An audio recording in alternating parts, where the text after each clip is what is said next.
Hello everybody, welcome back to another video. Today we're doing something a bit different. Just gonna go over some suspension types, how to build them in Scrap Mechanic. Bit of an unusual game, never seen on the channel before. It's my first game I ever got on Steam, and it's really good. I highly recommend it. But just gonna go over some suspension types. Starting off with the solid axles. Solid axle suspension has linkages, whether it be 2 or 4, to the actual chassis, but the actual axle is solid, like you can see normally. Solid axle suspension types are typically used on utility vehicles like pickup trucks and SUVs, vans, semi-trucks even. I'm also going to only build this out of vanilla parts so that you can do it yourself without any mods. Actually make the platform wide just so that there's more places to work with. First we're going to start off with a 2-link solid axle suspension. You're also going to want to utilize these I guess toolbars, just by pressing F1, 2, and F1, F2, and F3 in order for each individual toolbar. As of now, I have my first one set for my main mechanical ones, and then F2 is for all the pipes and connectors that we'll need. So I assume that you're watching this and you've played Scrap Mechanic before, so just a simple tutorial. So I'm going to connect up here, T-piece, bearings on each side into the actual frame. Then we're going to put a bearing like this.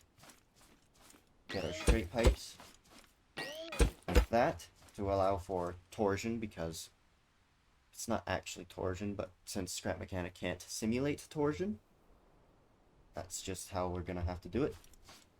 Then we're going to another T-piece there. Actually, not a T-piece. You're gonna want this one, like a T-piece, but with one coming out, another connection point coming out of one other end, like this. Straight across like this. Whoops. And actually, what we're gonna want to do, actually put straight pieces here. What we're gonna want to do now is grab your weld tool. Make sure it's on the lift. Weld the 2 pieces together by clicking on one piece. Clicking onto the next piece. That way it's one solid piece now.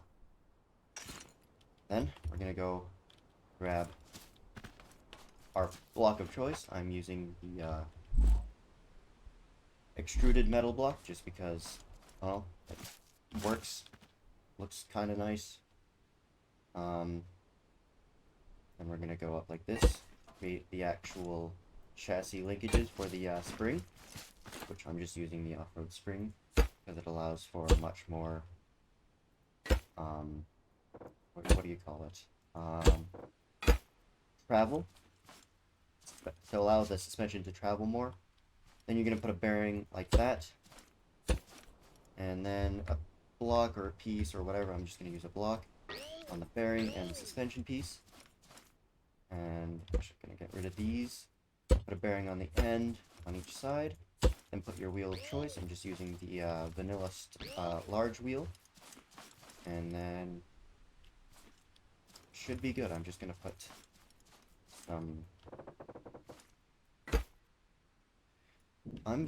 some placeholder wheels on the front. It's not going to have suspension, but this is just so that we can move it. I'm only doing, this is just for the rear. I'll do some other suspension types for the front. Like the independent suspensions, because I don't see many people using solid axles for the front of your vehicle. I need to put an engine on this. I'm just going to put it right there. Seat, engine to wheels. We're just going to keep this rear wheel drive right now. Set the engine power. And I also need to set the steering bearings, which barely works because of how I set it up. Yep. Actually change that. And as this video is gonna progress, you're gonna see a lot more. You're gonna end up having to redo a lot of things just figuring it out as I go, just due to simplicity. I can't. I don't know. I do this. I have 2 blocks out like this instead. Bearing, wheel, bearing, wheel, bam. Seat 2 steering bearings. Flip them by right-clicking. There we go. Let's test to see if this actually works.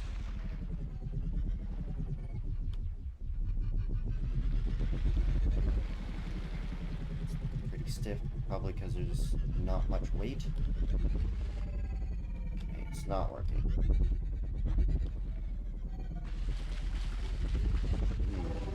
That's interesting. Why isn't it working?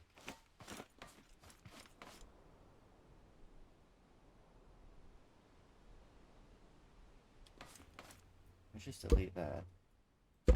Now it works. Okay. Yeah, now you can see it's working, so a solid axle, just with the linkage to the springs, works perfectly fine in the way that we've set it up. So, a 2-link setup might not actually be possible.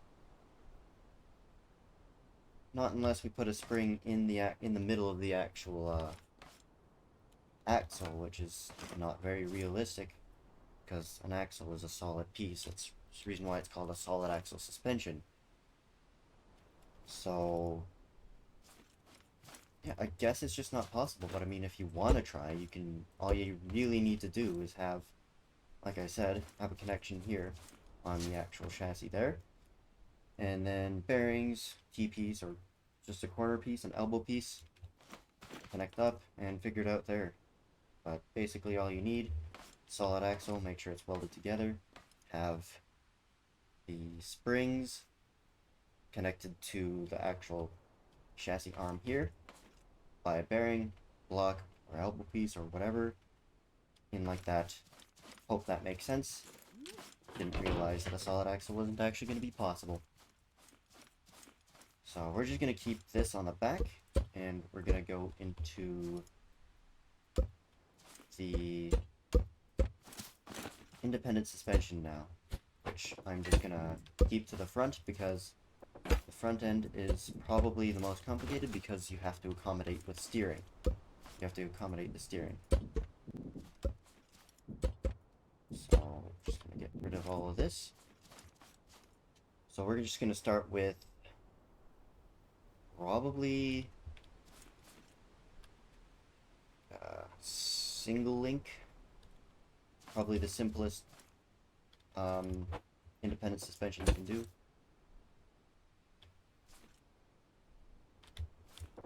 So just gonna get commentation is very hard, I must say. But we're just gonna get a single link suspension in here. It's just gonna be like this. Elbow piece, on like that. Get a T-piece for where the spring is gonna connect. Weight, hold up. Yeah, that'll do. Now like this on the other side. Get the bearings on the ends for the wheels. The wheels on. Get the chassis arms prepared. And then, just like with the rear solid axle, you put bearings on the end of the chassis arm, put your springs on, block or elbow or whatever, pipe piece. Hopefully this should work. to get this rear wheel drive again. Oh, I didn't come. Oh, jeez. Didn't make sure that it had steering. So, in this case, for steering, we're gonna want the actual wheels to sit down lower than where we put the actual control arms. So in that case, we're gonna want the T-piece again, but instead of having it go like, have the connection go straight through and then up like that, we're just gonna have it go that straight down and then the connection to the control arm. Then we're gonna get rid of these blocks, place springs there, place the blocks, and we're gonna place a bearing on the other side of this T-piece, then a corner piece, elbow piece I mean, put the bearing back for the wheel, that, hook up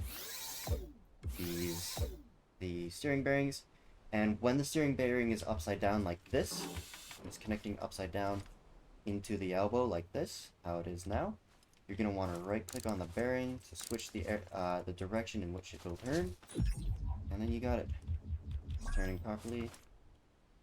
And obviously, since the rear wheels are on a set height, and it's actually a block lower, or higher I guess I should say, and the rear, it's like that. And that is a weak engine. So hopefully this will work. Should work. I know it's not working. So the reason it is not working is because it's connected like this. We're actually just gonna want it to be different. I'm gonna get rid of these bearings, reduce it back a block, and then I'm gonna redo this.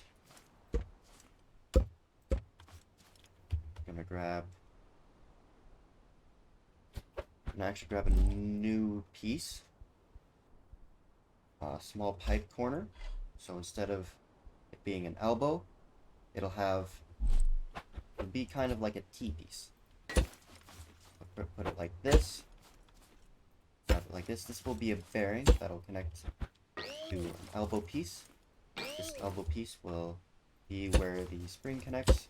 Put the block like that, just like previous times. And just like with last one, steering like this. Get your elbow piece. Bearing, wheel. Bearing, wheel.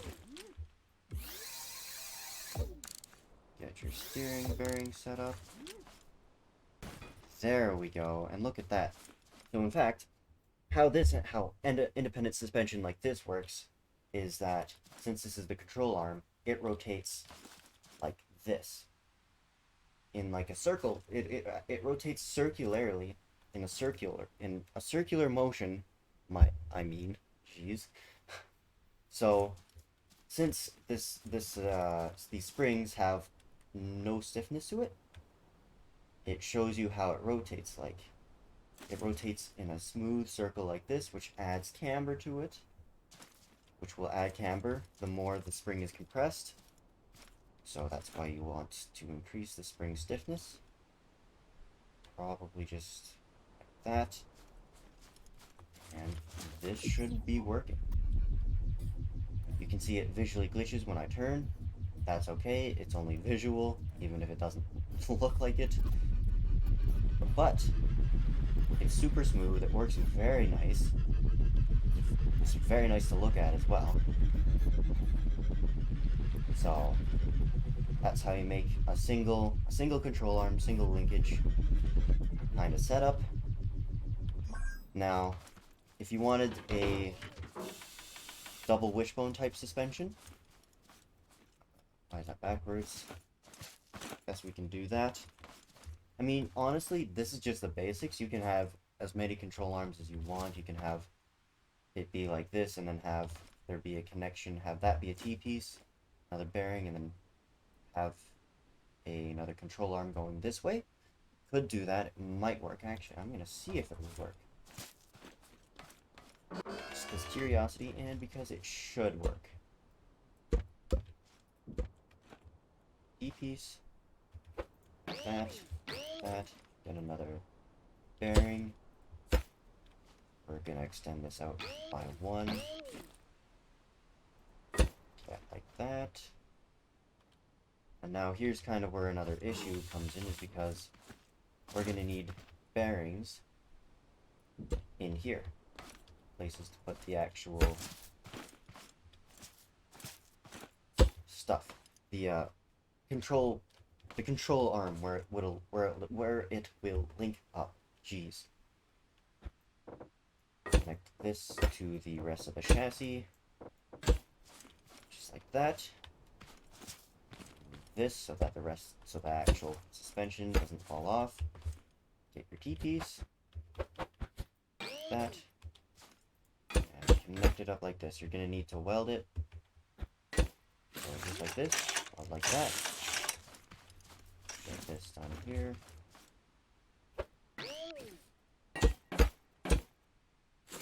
Hold it up. And get your springs back on. Just in the way that it's been done for the entirety of this video so far. Would you look at that? It's working just as I expected. So this is probably a 2-linkage independent suspension. Here you can actually see, so at a softer spring setting, it still keeps it up pretty much at normal ride height, though it's just a little bit lower, simply because camber. You can see that the wheels are cambered there. So, actually, I'm going to... Jeez. I'm gonna make this all-wheel drive instead. All-wheel drive is pretty much the only usable form of drive type in Scrap Mechanic. So we're gonna get a little pump here made out of the given block type or whatever you want. Like that. You're gonna see how it actually, each and every one does it. And actually, here's a test to show you the solid axle works as well. So this is how it will work in real life. So if your car has independent suspension on the front, it'll go up like this, and in this case, if you only have one wheel up on like a hump or a bump or whatever, it'll be exactly like this. So the wheel that's on the flat ground is going to look like it normally does, but then the wheel on the hump is going to be it looks like it'll be cambered, and it'll be up more in your wheel well. It also helps that we have we've given a lot of opportunity for lots of suspension travel. So this would be like on a trophy truck, even though trophy trucks have solid axles, I believe. And then show you on the solid axle. How a solid axle works is each wheel is connected, so as you can see, the wheels are actually kind of cambered as is. So the one on the hump is more, I think that's, yeah, negatively cambered, and then the one on the flat ground is more positively cambered. And then on the front suspension, don't know how to describe that, but that's how independent and solid axle suspension works. And there's multiple different variants. I have made multiple different variants, actually. I'll show you probably one of the bigger ones.